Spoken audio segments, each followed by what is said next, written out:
आज के लेक्चर में हम जैसा कि पढ़ रहे थे महाकवि भूषण, और हमने अब तक आज के लेक्चर से पहले शिवा प्रशस्ति शीर्षक से 15 पदों को हमने पढ़ लिया है। और पाठ्यक्रम की पुस्तक के अनुसार आज हम जिस पदों को पढ़ेंगे उनकी संख्या है पद संख्या 16 और पद संख्या 17। तो लीजिए, पहले मैं पद संख्या 16 पढ़ के सुनाऊंगी, फिर उसका सार समझाऊंगी, और तत्पश्चात पद संख्या 17 पढ़ूंगी और उसका सार समझाऊंगी। इंद्र जिमि जंभ पर, बाड़व सुअंभ पर, रावण सदंभ पर, रघुकुल राज है। पौन वारी वाह पर, शंभुरति नाह पर, पौन वारी वाह पर, शंभुरति नाह पर, ज्यों सहस्त्र बाहु पर, राम द्विज राज है। दावा द्रुम दंड पर, चीता मृग झुंड पर, भूषण वितुंड पर, जैसे मृग राज है। तेज तम अंश पर, कान जिमि कंस पर, त्यों मलेच्छ वंश पर, शेर शिवराज है। त्यों मलेच्छ वंश पर, शेर शिवराज है। तो कवि जो हैं भूषण शिवाजी की प्रशस्ति का ज्ञान करते हुए कह रहे हैं कि हे वीर शिवा,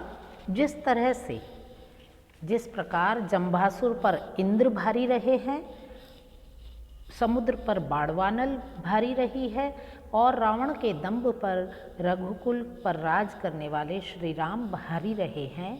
इतना ही नहीं, बादलों पर जैसे पवन, हवा, कामदेव पर जैसे शिव, और सहस्त्र भाव पर जैसे परशुराम भारी रहे हैं या उन पर हावी रहे हैं। और तो और पेड़ों के तनों पर जैसे दावानल का राज रहता है, हरिणों के झुंड पर चीता हावी रहता है, हाथी पर शेर, अंधेरे पर प्रकाश की एक किरण, और कंस पर जैसे कृष्ण सदैव भारी रहे हैं, उसी प्रकार मलेच्छ वंश पर शिवाजी शेर के समान राज करते हैं। तो ये तो था पद संख्या 16 का सार। और अब हम पढ़ेंगे पद संख्या 17। चढ़त तुरंग चतुरंग साजी सविराज, चढ़त तुरंग चतुरंग साजी सविराज, चढ़त प्रताप दिन दिन अति जंग में, चढ़त प्रताप दिन दिन अति जंग में, भूषण चढ़त मरहट चित्त चाऊ चारू, भूषण चढ़त मरहट चित्त चाऊ चारू, खग खुली चढ़त है अरिन के अंग में, भौंसिला के हाथ गढ़ कोट हैं चढ़त, भौंसिला के हाथ गढ़ कोट हैं चढ़त, अरिजोट है चढ़त एक मेरु गिरि श्रृंग में, अरिजोट है चढ़त एक मेरु गिरि श्रृंग में, तुर्कान गण व्योम जान है चढ़त, तुर्कान गण व्योम जान है चढ़त, बिनमान है चढ़त बदरंग अवरंग में। तो इस पद में चतुरंग सेना सजाकर घोड़े पर शिवराज के चढ़ने पर उनके प्रत्येक अंग पर प्रताप चढ़ता प्रतीत होता है।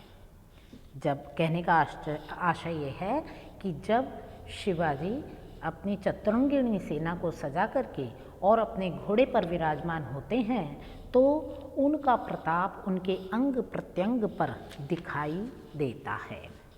कवि कहते हैं कि मराठों के चित्त में चाव चढ़ता है और खंग खुलकर शत्रु के अंगों पर चढ़ जाता है। भौंसिला शिवा के हाथ गढ़ और कोट चढ़ते हैं। भौंसिला शिवा के हाथ गढ़ और कोट चढ़ने का मतलब है कि वो गढ़ और कोट को यूं ही जीत लेते हैं, गढ़ों को, किलों को और चार दीवारी में कैद राज्यों को ऐसे ही जीत डालते हैं।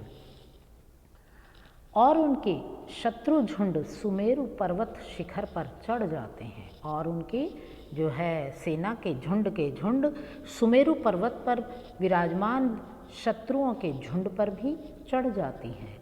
तुर्क आकाशयान पर चढ़ते हैं, अर्थात समर में मरकर स्वर्ग जाते हैं, और औरंगजेब के मुख पर मान सम्मान नष्ट होने से कालिमा चढ़ जाती है। तो ये था पद संख्या 17 का पदसार। उम्मीद है समझ आया होगा। समझ ना आने की स्थिति में मुझसे संपर्क सहज ही किया जा सकता है। अगले लेक्चर में हम अगले पदों को पढ़ेंगे। तब तक के लिए साभार, नमस्कार।